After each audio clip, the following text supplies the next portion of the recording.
Polearmball is a new and exciting sport, unlike any sport you have ever played. From the unique shape of the ball to the intricate use of the polearm itself, this is a sport that will challenge you beyond what you have ever experienced. No other sport incorporates martial arts like parkour into a ball game. No other sport awards personal performance points for style and ball running points at the same time. No other sport involves this level of team strategy and synchronization. For those of you who love role-playing games, this is your opportunity to take your fantasies onto the playing field. Create your own unique character within your team's chosen theme. Experience the thrill of the ancient hunt with a thoroughly contemporary edge. Experience Polearmball. The teams line up. The runner and the polearmist face off with warlike ferocity, and the action begins. As the ball is run to either target zone on the field, both teams use unique and synchronized maneuvers such as chain running to either protect the runner or take him down. The runner can use any gymnastic, parkour, or tricking moves to stay alive. Both teams can score points in every round. This is not your dad's football. This is not anything you have ever experienced. This is Polearmball. This is the inaugural edition of the American Polearmball Association's Rules and Regulations. Polearmball, as you quickly see, can be played on snow, on ice, on water. It can be played on horseback, on cycle, or any other device or surface. But this version will describe a game that is played on foot, on a court, or a field. The illustration shows a man-made playing field on turf. Here is a polearmball field on grass. Here is a field on natural terrain. Here are the dimensions of the playing field. These dimensions can change based on how the implements work and based on the experience, the age, and the ability of the athletes. But for now, here are the basic parameters. The midfield circle is 50 feet in diameter. All perpendicular lines run across from sideline to sideline. The playing field is 100 feet wide. The playing field is 200 feet long.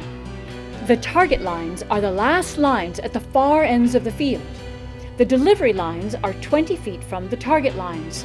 The limit lines are 40 feet from the target lines.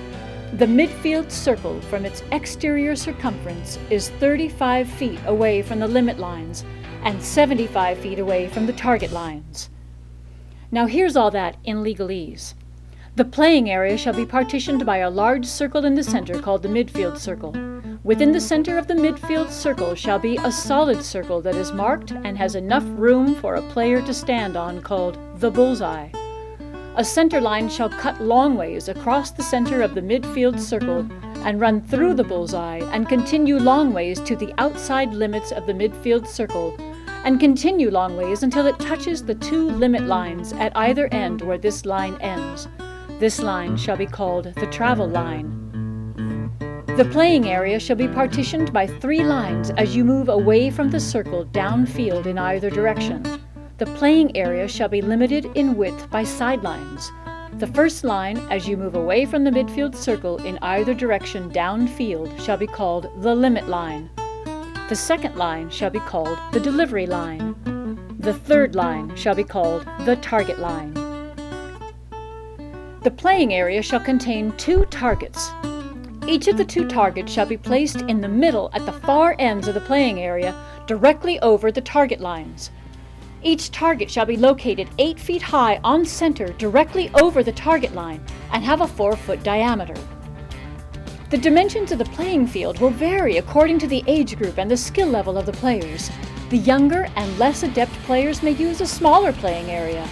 If the game is played on natural terrain, then the field may be encumbered by way of natural causes found in Mother Nature, such as ponds, trees, logs, hills, rocks, etc. Now, Polearmball is a team sport.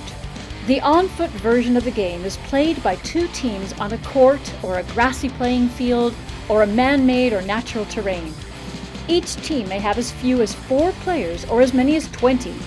Each team must have an equal quantity of players. Polearmball, with one exception called flinging, is for the most part a stand-up game whereby the players remain on their feet. The object of the game is to score more points than the other team, by way of various options open to both teams at the same time on each play. Polearmball requires 2 implements. The game uses both a polearm ball and a polearm. A polearm ball is a unique ball designed especially for this sport. The polearm ball is a ball made from typical ball materials such as rubber, vinyl, or leather. It has a unique pear shape and is a ball that is fun to throw. However, practice is necessary to become accustomed to a shape that other typical balls do not have. The polearm ball is somewhat shaped like a teardrop or a bell vase, a pear, a bowling pin, an avocado. Here's an illustration of a polearm ball. The polearm is also a unique device designed especially for this sport. The polearm used in Polearmball is also called a javel.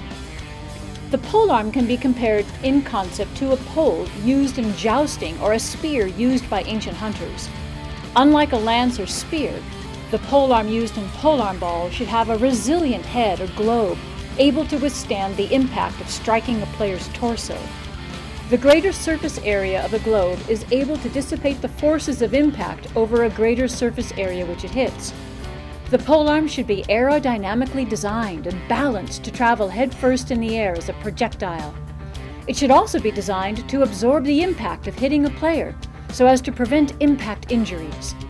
It should be lightweight and padded and somewhat flexible. In future variations of the polearm, it is possible to build in an internal shock absorber. Polearms for younger age groups can be made with lighter weight materials such as styrofoam or other synthetics to help prevent injury and minimize the impact of a strike. A polearm intended to be used for Polearmball should have similar characteristics to the prototype in this image and can be made of various materials that affect rigidity and flexibility, weight, and purpose. Polearms may be constructed for training purposes and thereby be constructed in a more forgiving manner than a game-ready polearm. The head may be softer, and the entire polearm may be made out of lighter, resilient, flexible, or pliable materials. In all cases, the polearm should be designed so there is almost no chance of impalement from the front or back end of the pole. Please note that the prototype shown above is not a game-ready polearm. The device only represents the concept and the design and the principles that should go into the engineering of a polearm to be used in the sport. However, we did test this prototype and were able to use it in a fully functional manner. It works. Here's what the players wear. The runner will wear mandatory protective equipment so as to mitigate possible injuries from the polearm which may hit his head, neck, or torso from behind. This garb will also serve to identify the runner on the field at all times. This protective equipment may also be fashionable to match the team's athletic wear theme and decorated in a way that magnifies the bravado which players will want to display in order to intimidate the opposing team.